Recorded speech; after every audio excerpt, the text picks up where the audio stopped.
Sesingenela ihora lokugcina ke njengamanje ohlelweni lwintandokazi Ekhaya Jikelele. Ihe uyabona nje mbukele njengoba kungena ihlobo nje hey sisazovelelwa ngomiyane. Uyazi omunye umuntu waze wathi hayi ngesikhathi uNkulunkulu nje ebiza meeting ebizela zonke izilwane wafika wathi kuzolalelani. Ngicela sinifike nihlonipha abantu lapha ya. Ngathi uMosquito cha wawungekho kuleyo meeting ngendlela ongahloniphi ngayo umuntu. Hey akulaleka inhlobo. Uzwa nje usuthi intikho la uzwa uthi intikho lapha endlebeni. Ngalesa sikhathi uzwa uthi inti ususebenze wavela waqeda ngawe. Yo lithatha igazi. Yeah, manje nawe bakhipha Mosquito. Lutho mntaka baba, lutho nje. Andiyazi noyazi Mosquito mina. Noma ngintoni. Futhi usinika amathini uthi ufutha ntoni. Wasijabela kamnandi uMahlatsi. Hayi wena. Hey uthe xa yethi ndava kuthi inkunqu. Dathi ayawusozulunge ke wena pha. Dathi ayi uright uhleli phansi sozulunge. Uthe xa yethi kwathi inkunqu. Ngathi hey hayi ngiyakhalela ufunda ngenye imini esibambe ngazibini kwembukeli ngokuba kanti usahleli nathi kule yure kanti ke singena kweyesithathu kaloku kucacisa cha ukuba sele kufuphi ekuyifinceni le namhlanje esiyakuthike sijonge kule yure koko sikhe siyakunyathela kwezi yure ezimbini zizishiyayo wena ke usibamba ngoku uphanse usiphunculo kodwa ke mandithi hlala nathi wenje njalo de kufikele lo mzuzu wokugqibela ndisenguye kaloku ukholosa kalubisi unonkanyezi ndihamba naye kaloku inzokazi yakwamatyeba uMamtshali masitsha iqhuma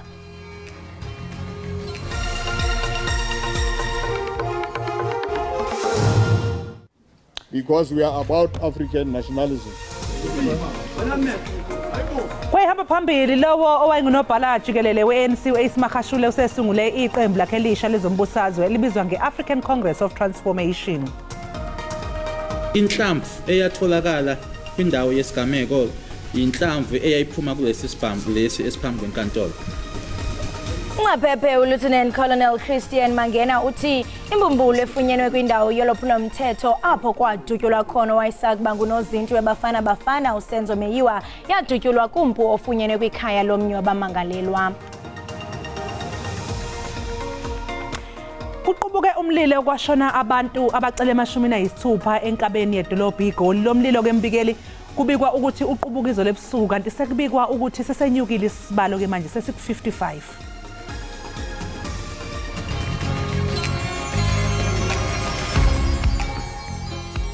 Sanibonani babukeli, I go by the name Kelo. Ngicela ngichubeke nibheke Ekhaya Jikelele as they bring you sports, entertainment and news from Monday to Friday. Sibonge, thank you.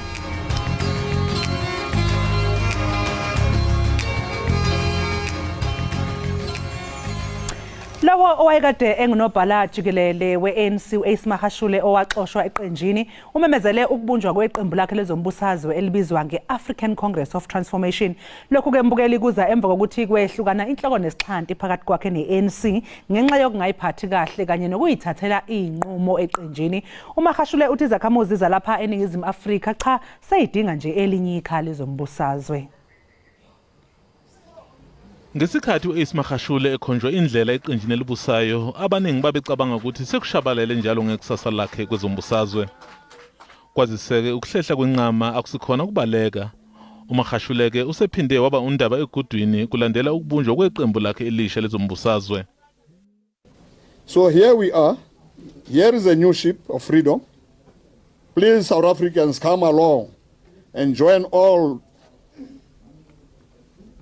us, all those who are weary and politically abused. uMahashule owakuba undunankulu wase-Free State wethule ngokusemthethweni leli qembu eSoweto. Lokhu kwenzeka nje iningi beliqagula ukuthi angase ajoyine elinye iqembu lezombusazwe. We will work with all progressive, not the ANC of certain leaders who are actually captured. We'll work with the ANC which is not captured, and I hope that ANC is coming soon. Yize iningi lamaqabane akhe lingaziwa kepha bakhona banohlonze okubalwa kubo oyinhloko yophiko lwama-Hawks uJenene Beninglemeza. I was sitting looking after my sheep at home. I saw no. There's a problem in South Africa. How can an old man like President Jacob Zuma going to court, going to prison, to all those things Kulindeleke ukuthi liqembu lisingathe ingqungquthela yalo yokuqoka ubuholi ngomfumfu nalapho kubhekwe ukuthi uMagashule aqhubeke nokuba ngumongameli we-ACT. Kusenjalo lo mholi ubhekene namacala enkohlakalo ahlobene nophahla lwe-asbestos eFree State nokulindeleke ukuthi liqulwe ngonyaka ozayo emasontweni ambalwa nje ngaphambi kokuthi kube nokhetho lukazwelonke. Abantu baseNingizimu Afrika bazozikhethela-ke ukuthi yini abayifunayo njengoba kuza u-2024, ikakhulukazi njengoba amaqembu ezepolitiki eqhubeka nokuba maningi. Kodwa umbuzo omkhulu ukuthi ngabe bazolandela laba basha yini na kumbe bazoqhubeka namaqembu abawaziyo. Umzondile Mbejo, SABC, eSoweto. Akusikathatyathu isigqibo malunga nesicelo sowayisa kuba ngumongameli uJacob Zuma sokuba aphinda aqwalaselwe isigqibo esithintela ukutshutshiswa kukamongameli uCyril Ramaphosa bucala. This is not something that should be done lightly to deny someone the right to private prosecution because it's a denial of a Section 34 right. But the bigger point for now is that it must be done in the criminal court. You're dealing with a private prosecution which has been demonstrated to be non-compliant with binding statutory requirements. And what this court did was, having quoted the judgment, it then addressed each of the interests that it found to be implicated at paragraph 55, 56, and 57. The first, at paragraph 55, it says, on the present facts which are common cause, the interest or potential interest that is affected by the impugned private prosecution relate to Mr. Ramaphosa both as an individual person occupying the office of the president and in his official capacity as the president.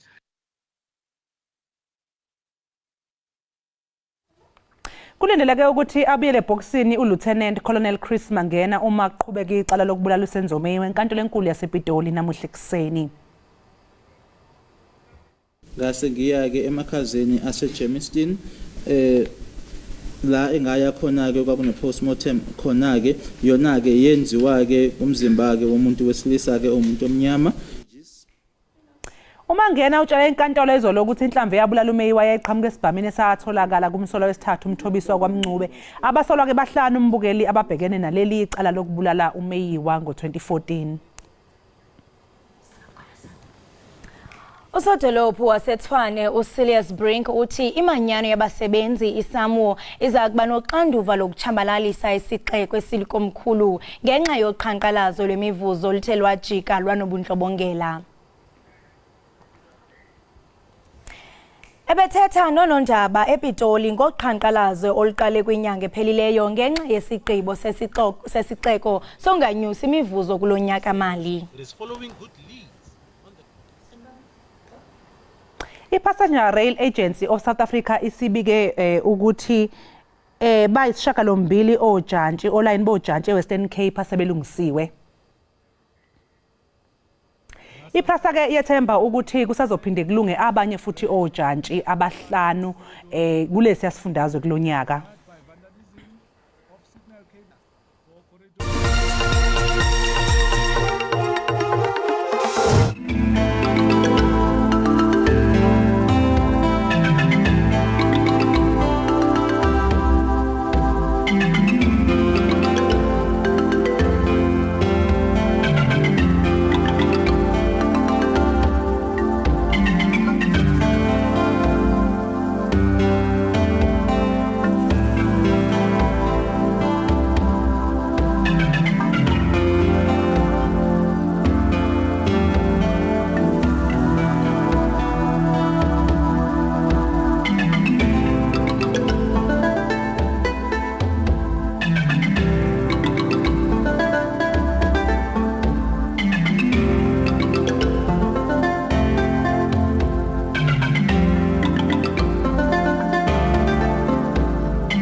Manje ke mbukeli sikwamukele ekhaya jikelele sesingena ke kuleso sigaba osithandayo lapha ohlelweni Ekhaya jikelele nokuyisigaba ke lapho sisuke sixoxa khona ngama trends indaba ezingondaba mlonyeni sikuphathele nje ke isigaxa after sigaxa ziyakhala mazikhale ziku loudspeaker masijonge ke mbukeli into yokubana zeziphi ke eziphala phambili ku x.com kuyaphawuleka mbukeli into yokubana i-hashtag yokuqala iyatsho into yokubana #phalaphala eyesibini ngu #Senzo Meyiwa trial eyokugqibela ngu DSTV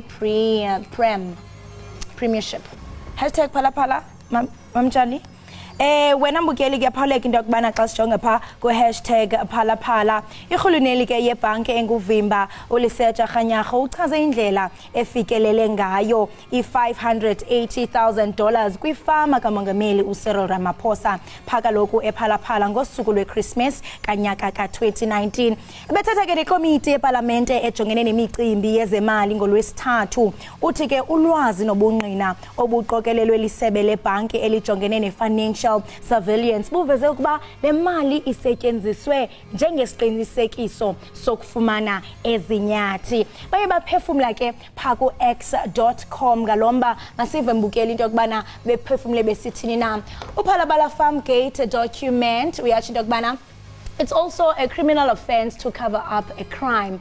If there is nothing to hide and all is above board, then release the report. It was paid for using state resources and taxpayer funds.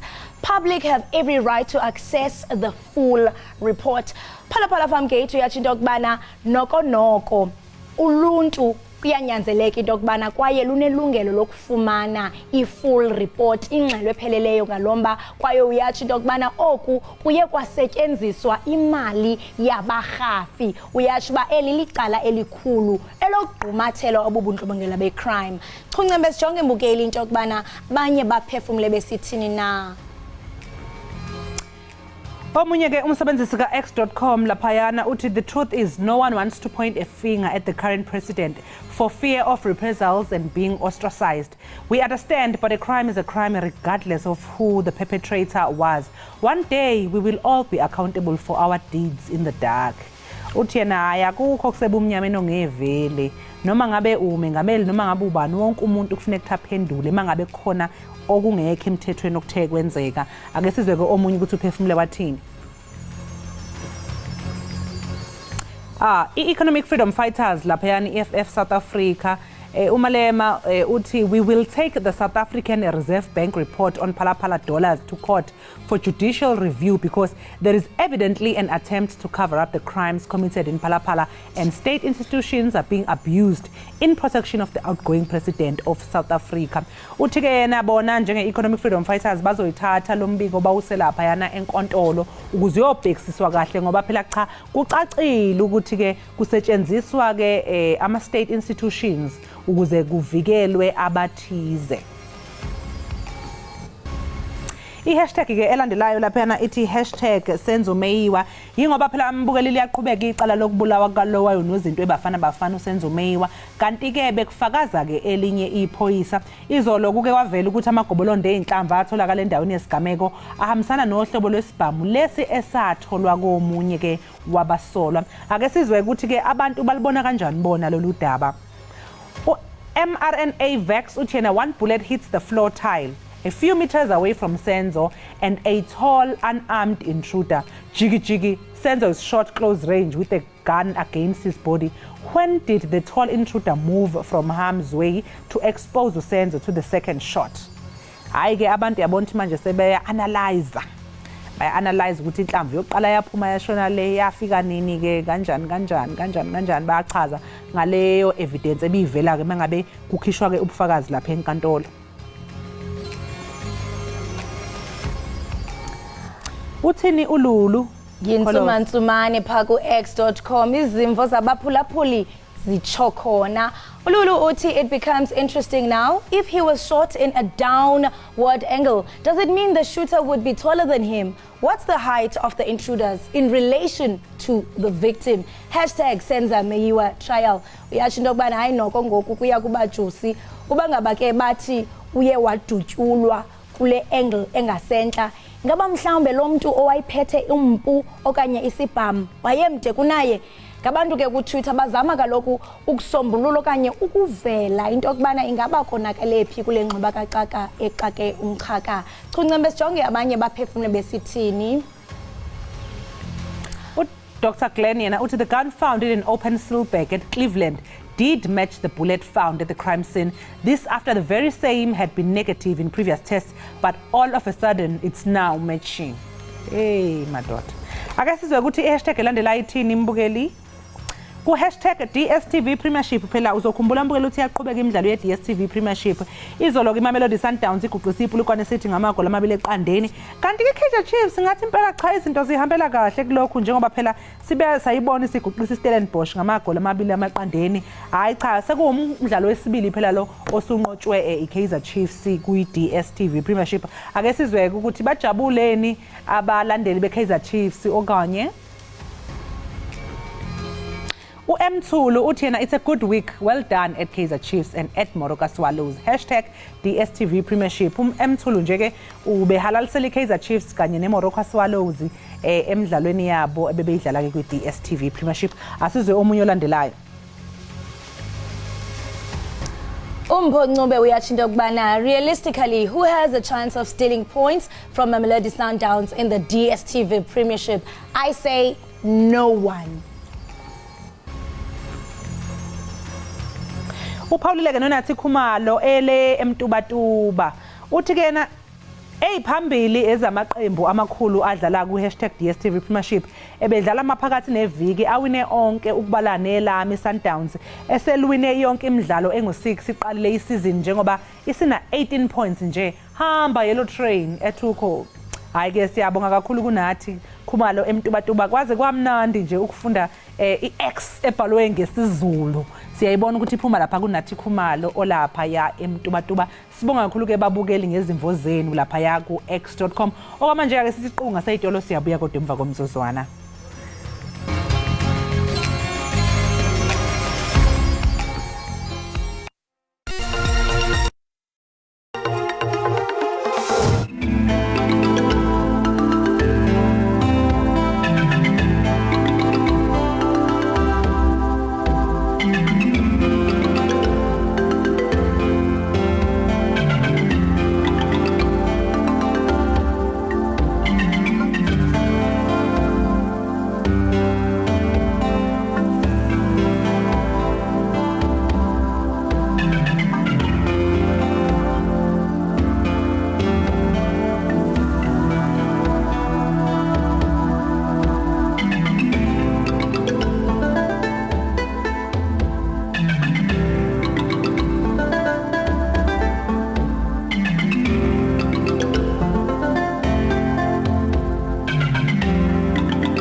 Sibambe ngazo zozibini kaloku pha kwimozulu imbukeli kuyaphawuleka into okubana pha kwindawo eziphako ogqeberha kompuma koloni ukunyukela ngasentla komntla-ntshona sibonile pha uSouth African Weather Services ekhuphe isilumkiso sokuba ungalindela umlilo wamadlelo bangaba ke mbukeli kwezo ndawo ezikungqongileyo qiniseka into okubana xa ubona nje kuqhuma umlilo okanye ubona umsi qiniseka mbukeli into okubana unxibelelana namagosa kaxakeka sihlabele mkamambukeli novimba wethu kaloku lifikele ngokixesha lesiqendu seubusazi na. Kanti ke namhlanje mbukeli sikhumbula inkosazana eyayithandwa kakhulu. Ndithetha ngaye kaloku uPrincess Diana. Khabula ungafinci. Siphinde ke sikwamukele mbukeli Ekhaya Jikelele. Umndeni wakwaMuloyi eMfulo eSoweto ngesonto ulale inhliziyo zawo zibhlungu zintsontsotha ngemva kwesigameko sokwedlula emhlabeni komfana wabo oneminyaka eyishumi ubudala uThepho.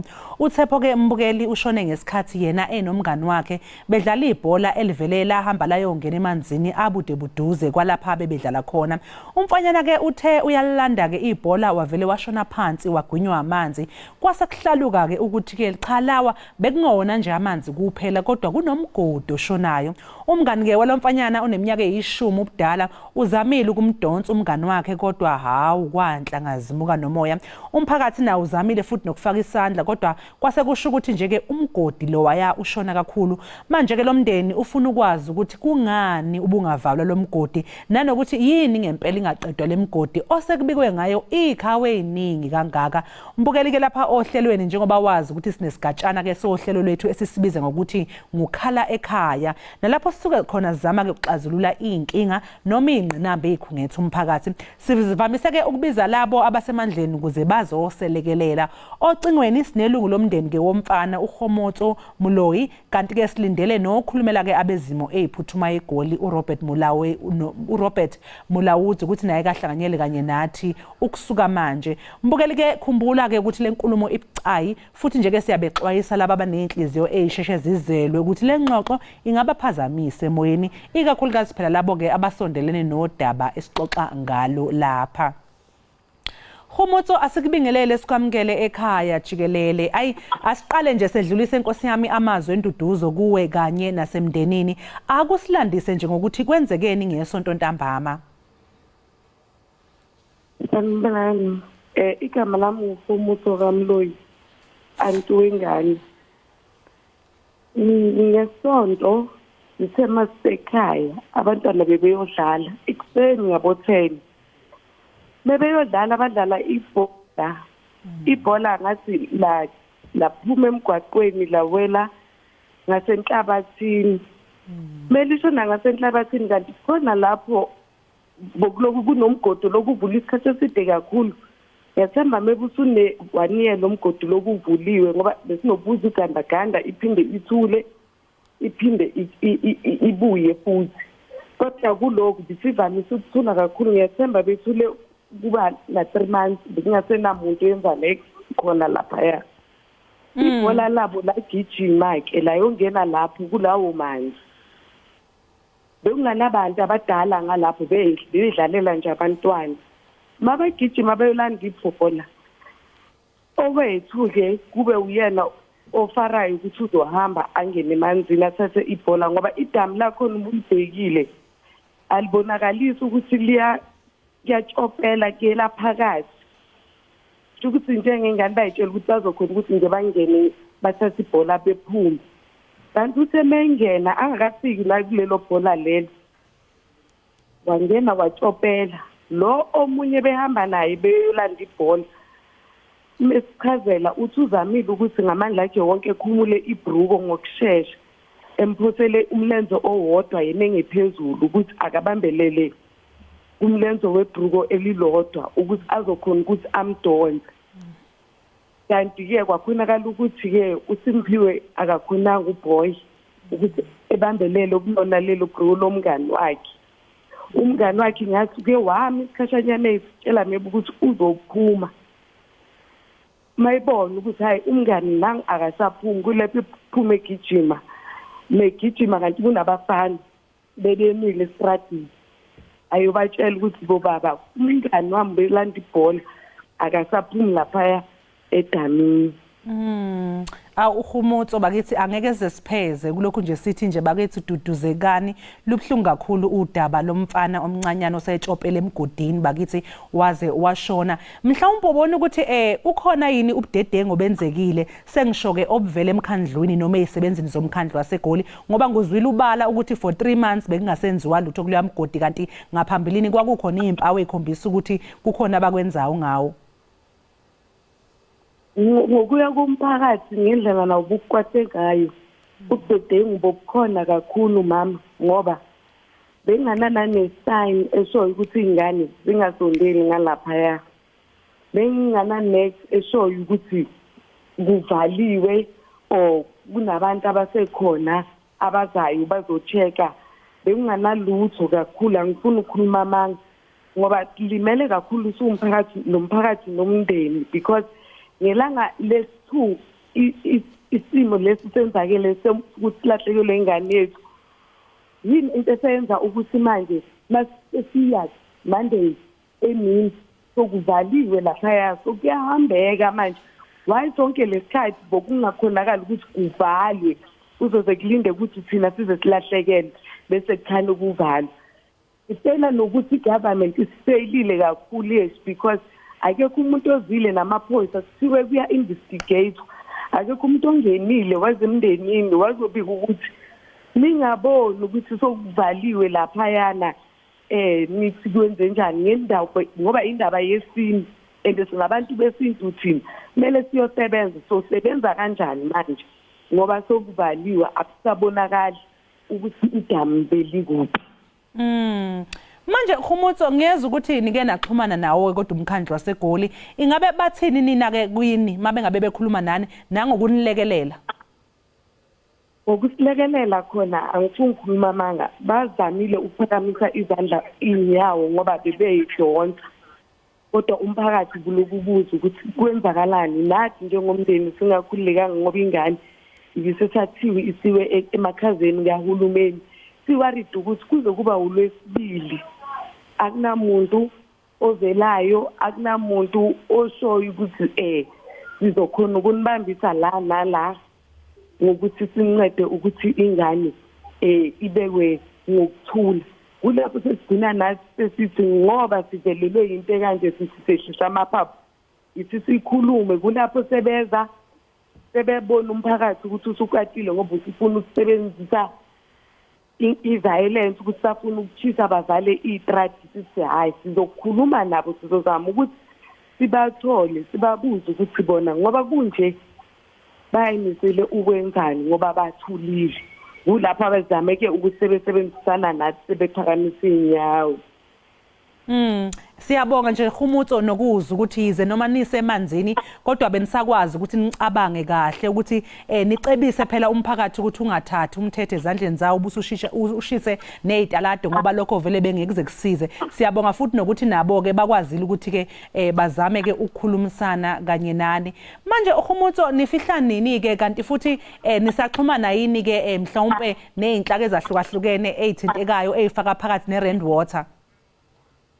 Sisebenzisana nabantu be-Rand Water nabantu laba bebephethe i-contract ama-contract guys ngoba sigcine siphusha ukuthi senzele ukuthi ingane ibekwe isikhathi siyahamba kodwa sigcine siphumelela ukuthi lokho sihlanganisa lokho esikutholayo ukuthi ingane namhlanje khona ukuthi siyenzele i-memorial service esikolweni ngoba lezinye ingane befunda nazo njengengane beke waziwa kakhulu esikolweni benza yonke izinto aparticipate nasesikolweni abomembe besho ukuthi ingane ziyakhala azikhona ukufunda zilahlekelwe so bacela nabo ukuthi bacela ukuthi benziwe i-memorial service namhlanje esikolweni ngo-12 then izoyenziwe esikolweni eGugu Primary School ngo-12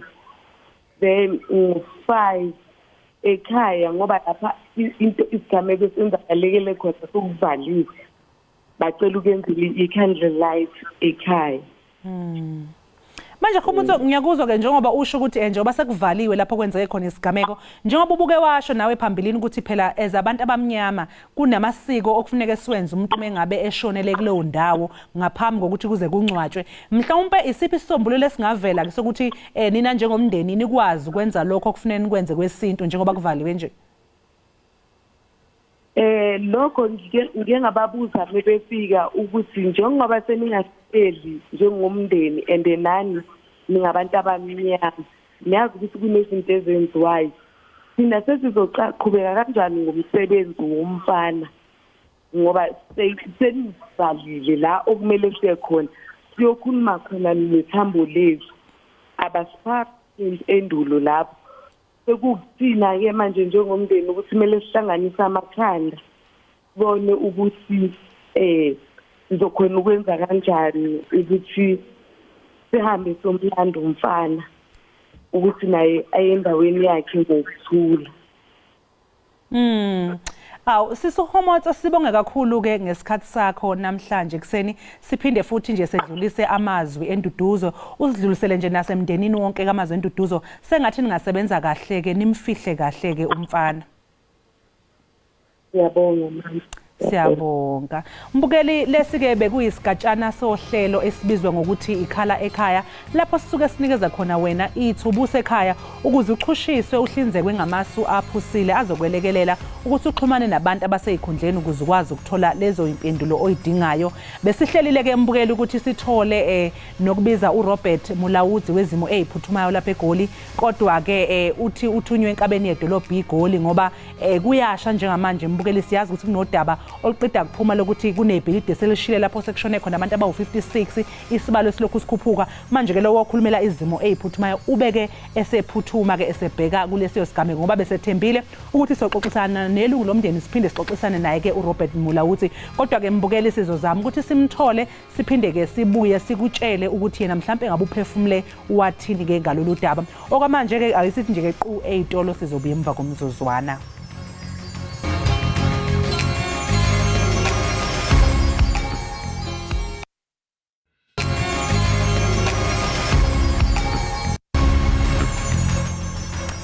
Mbukele sikwamukele futhi lapha ekhaya Jikelele usahlezi nathi.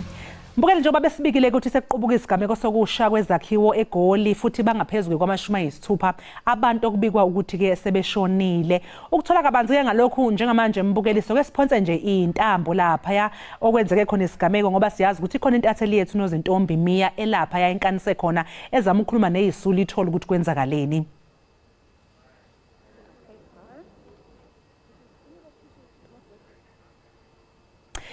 Kubukeka sengazuthi ke sisazama ke ukuxhumana nozintombi Mia unozintombi Mia mbukeli njengoba bengisho ke ulapha yana eGoli kuphume imbiko yokuthi kunomlilo oqale ebusuku washuba hanga ebhilidini uma kubika kuthiwa ibhilidi lakhona liziteze ezinhlanu it's a 5-story building kanti ke kuyaqale ebusuku umlilo kwashake kwanqonqa abezimo eziphathomayo nje ke bonke bankanise lapha kule ndawo kade siyibona ke izithombe lapha nako social media evelayo zabezimo eziphathomayo ama-ambulance abacima imlilo abame ngaphandle ke bezama ke noma bebezama ukuthi ke bawine noma banqobe ke leli langabi bekulokhu kubikiwe kuqale kwathiwa abawu20 asebeshonele lokhu sikhuphuka ke isibalo njengamanje sigcina nje ukuthola bekuthiwa sebelapha yana ke kumashumi ama56 kodwa futhi ngathi inombolo siyakhuphuka siyofika ku60 intatheli yethu nozintombi Mia ke ukhona lapha yana kanye no-cameraman bethu bazosicoshela lo liyadaba kodwa siyabona njengamanje ukuthi cha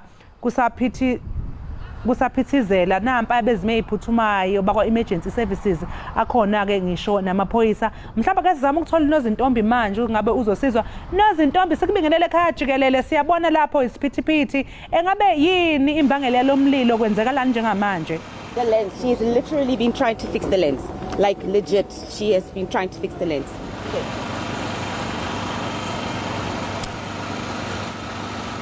Hayi unozintombi ngathi asikwazi ukuxhumana siyabona impela ukuthi lapha yana kumatasa kusho ukuthi basazama nje ukuxhumana ukuze sizokwazi ukuthi sizwane nawa ama-fire trucks lapha yana nanka amaphoyisa kanti zikhona ke nezisulu uyabona ukuthi kusho ukuthi ngabantu abahlalayo kulo leli ibhilidi asebephumele ngaphandle kuyashaqisa ngoba phela manje uma kuthiwa isibalo sesilokhu sikhuphukile besithi 56 siyakhuphuka ngoba balokhu nje behamba ifloor nefloor njengoba sibona ukuthi izitezi zaleli ibhilidi zinhlanu kuyi-5-story building. Nozintombi Mia sethembe sesiyakwazi ukuxhumana nawe manje besacela nje usitshele ngesimo lapho siyabona ukuthi isiphithiphithi ibhilidi lishile kanti siyenyuka nesibalo sabantu okuthiwa bashonile ngabe siphumile yini imbangela yalomlilo nanokuthi kwenzekalani njengamanje. Thank you so much, Ekhaya. And I'm going to actually stand out of shot right now so that you can actually see what is happening right now. Just to give you the latest information of what it is that is happening. We do know that the death toll is rising. The latest information, and this was about a 10-minute update ago, about 10 minutes ago, the latest information is that 63 people have died and 43 people, more than 43 people have been injured. We do know that officials are here, emergency services are here, we know that the firefighters are here, the South African police as well as Gift of the Givers. And what we do know so far and what we have heard from eyewitnesses throughout this morning is that this is an alleged hijacked building. This is a building that apparently had some shacks in it. One of the residents here says that they would not be surprised to find out that this building itself had more than 200 people. We have been seeing throughout the course of this morning the emergency services and firefighters removing the bodies of the people that they have found. It's unclear whether those are the bodies of the people who have died or the bodies of all the people who have been injured that they are assisting. One of the ladies that we spoke to a little bit earlier said she was looking for her daughter who had been living here for the past year. And she's worried that her daughter was on drugs and had been running away from her, and she just wants to know answers. She wants to know where her daughter is. She wants to find answers about what is going on with her daughter.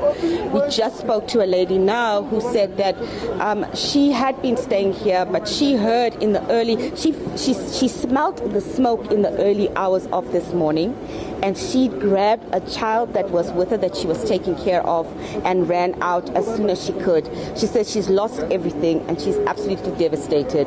We do know that authorities and officials are taking stock of the situation. Information is coming in slowly as emergency workers continue with their work, continue with the retrieval process. It is a grisly situation that we are seeing here on the ground. We are seeing dead bodies littered on the ground. It is alleged that this building itself is a hijacked building, and what community members are calling for, they're calling for answers from officials, to find out from officials why it is that this building has been hijacked and what the situation on the ground is. Studio. Nozintombi mhlawumbe senitholile yini mhlawumbe ukuthi umlilo uqalwe yini mhlawumbe, what was the cause of the fire?